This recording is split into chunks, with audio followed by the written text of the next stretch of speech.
Assalamualaikum warahmatullahi wabarakatuh. Hari ini kita masuk ke metode simplex ya. Minggu lalu kita sudah coba metode simplex untuk mencari nilai maksimum dari satu fungsi tujuan. Ya, fungsi tujuan.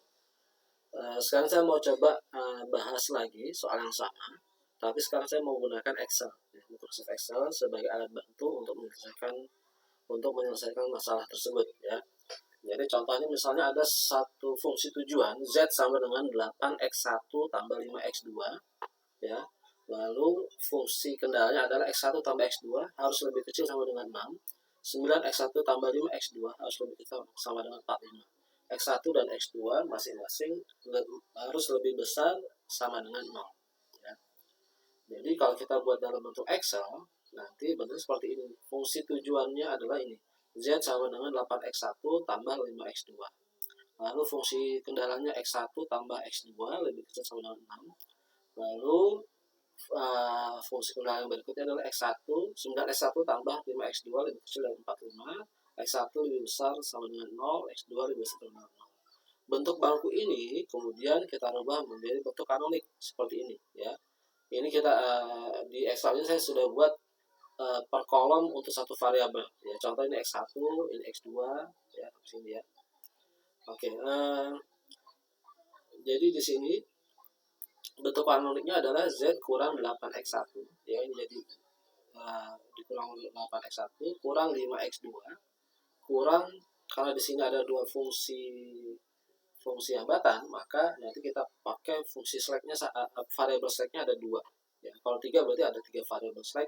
Di sini ada 2 variabel slack, cuma nanti masing-masing konstantanya adalah 0. 0 kali slack 1 dikurang 0 kali slack 2 sama dengan 0. Lalu fungsi kendalanya x1 tambah x2 lebih kecil sama dengan 6 kita rubah menjadi x1 tambah x2 kurang 6 ya.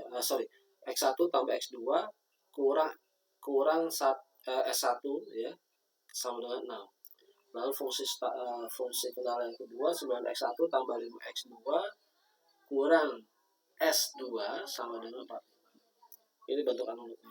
Dari bentuk kanonik ini lalu kita coba lakukan iterasi ya. Iterasi untuk mencari dari iterasi ini nanti kita bisa dapatkan berapa nilai x1 dan nilai x2 ya. Jadi kembali ke sini, Z kurang 8x1 kurang 5x2 kurang 0x1 kurang 0x2 sama dengan 0. Lalu di sini x1-nya x1 tambah x2 kurang s1 satu kali ya, ini kita sebut 1 dan sama dengan 6. Ini bentuk kanoniknya. Lalu kita rubah menjadi tabel seperti ini. Di sini semua variabel kita tuliskan, ada tabel, ada kolom Z, x1, x2, s1, s2 dan WSF. Kemudian kita lihat nih dari sini, dari fungsi kanoniknya ada Z-nya berapa? Nilainya 1. Lalu x1-nya min 8, x2-nya min 5, S1-nya 0, S2-nya 0. Ini untuk baris Z. Untuk baris S1, untuk baris kita nggak tahu nih. Ya sebelumnya kita nggak tahu barisnya apa. Oke, fungsi kendala yang kedua nih. Fungsi kendala yang kedua adalah 0, Z-nya 0, X1-nya 1, X2-nya 1, S1-nya min 1, S2-nya 0. Ini 6. Lalu fungsi kendala yang berikutnya, ini Z-nya 0, X1-nya 9, X2-nya 5, lalu S1-nya 0, S2-nya min 1, ini 45. Nah dari sini kita bisa tahu fungsi basis apa, variabel basis untuk baris yang kedua apa. Kita lihat yang nilainya unik ya, cuma dia sendiri yang nilainya 1 atau min 1, sementara di luar itu nilainya 0. Kita lihat di S1 di sini, nilainya di sini min 1, sementara ini 0, ini 0. Maka di sini kita jadikan sebagai ini merupakan variabel dari S1. Lalu yang ini S1, kalau ini Z tadi sudah ya, Z kan ini. Lalu ini S2 di sini S2.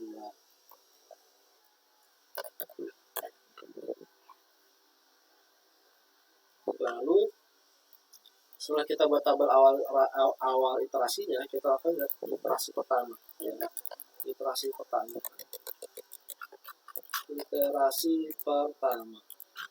Iterasi pertama di sini kan kita sudah punya data ini ya, data ini. Lalu kita lihat nilai di baris Z, ya, di baris Z yang nilainya paling kecil, minus dan paling kecil.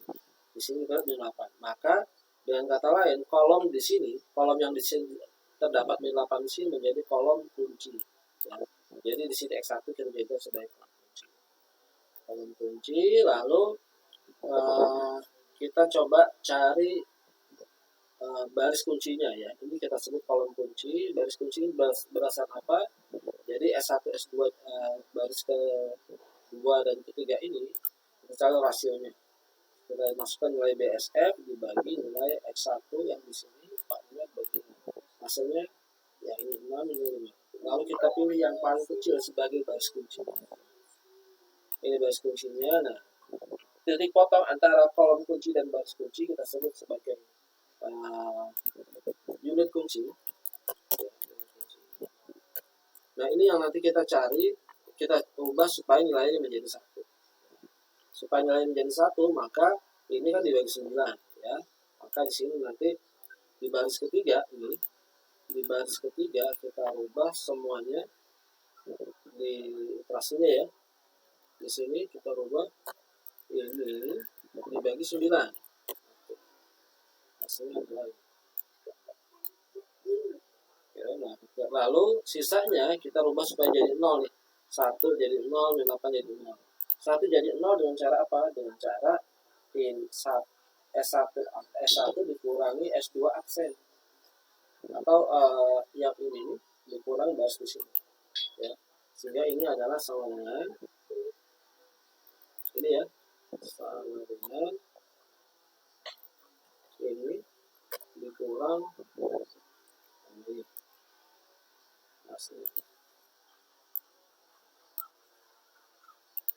Lalu yang Z barisnya juga sama. Ini kita supaya jadi ini kan berarti harus dikali 8 ya, dikurang atau biar ini ditambah ini min 8 dikali ini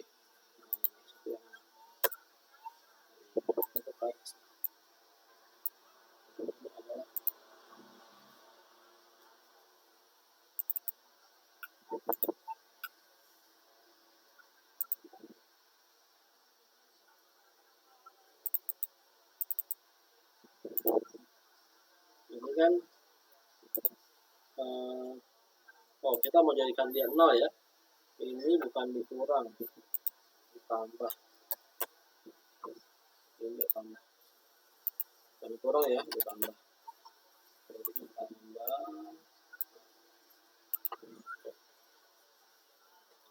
Nah, kalau kita lihat di sini di kolom X1 yang tadi kita rubah ini di sini menjadi S, yang di sini kolom fungsinya menjadi dari 9 menjadi 1, lalu min 8 dan 1 kita rubah menjadi 0. Kalau di sini menyebabkan variabel X1-nya masuk ke sini. Ya, X1 ini jadi masuk ke sini, kita sebut sebagai variabel entry ke sini, lalu S2-nya hilang sebagai leaving variable. Variabel yang hilang. Oke. Ini di iterasi yang pertama. Pada iterasi yang pertama, di sini kita lihat ternyata masih ada nilai negatif nih. Min 5/9. Jadi iterasi ini belum maksimal. Nah, untuk maksimal gimana caranya? Kita cari sama, kita ulang lagi. Cari kolom kuncinya. Kolom kunci yang nilai yang paling kecil berarti ini. Ya, kolom kuncinya ini.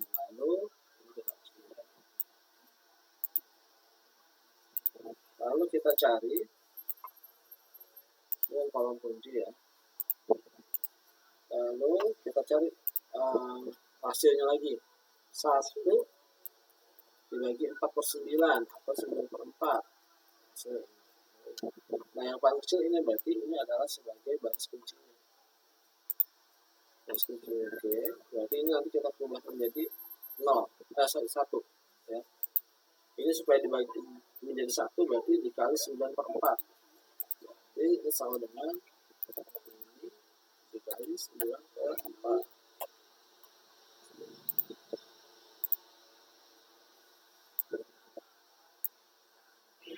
Oke, lalu ini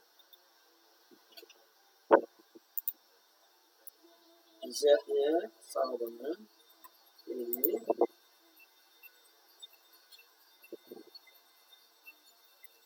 dikurang ini dikali ini. Oh, kita ini.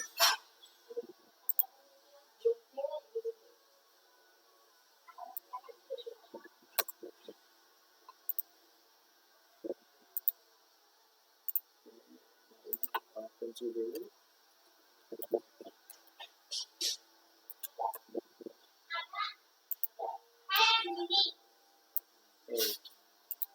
Ini adalah hasil iterasi kedua. Kalau kita lihat di sini nilainya sudah semuanya 0 ya, modulnya sudah 0 dan tidak ada lagi yang negatif. Maka dari gambaran lain ini sudah maksimum. Dari sini kita bisa lihat nilai Z-nya adalah Z sama dengan 41/4. Lalu X2-nya sama dengan 21/4.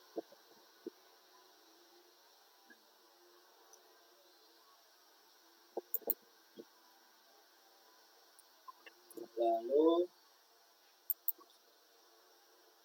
X1-nya ini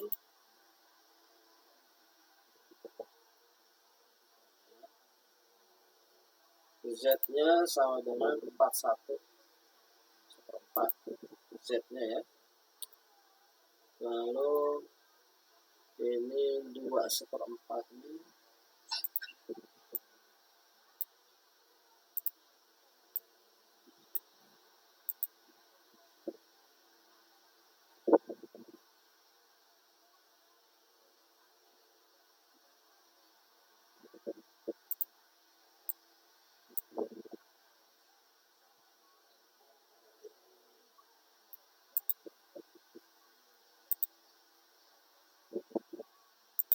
jadi kita kembali ke persamaan hasilnya adalah di sini kita dapat nilai Z-nya 41/4, nilai X-nya 2/4, X2 ya, X1-nya 3/4. Berarti kalau ada persamaan Z sama dengan 8X1 minus 5X2, 8X1 itu tadi 11/4 itu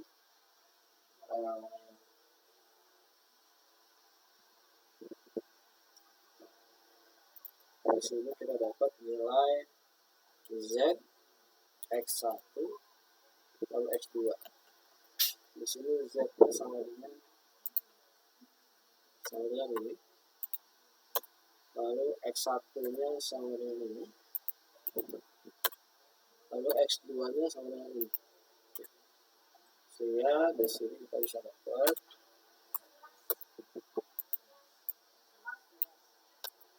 di sini untuk Z, untuk kembali ke soal ini ya, Z sama dengan untuk Z benar ya, Z sama dengan 8X1 tambah 5X2 sama dengan, jadi kita bisa tulis Z adalah sama dengan 8 dikali X1 ini ditambah 5 dikali X2 ini.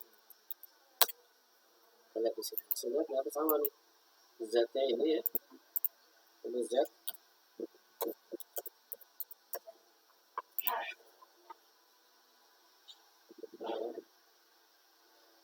41/4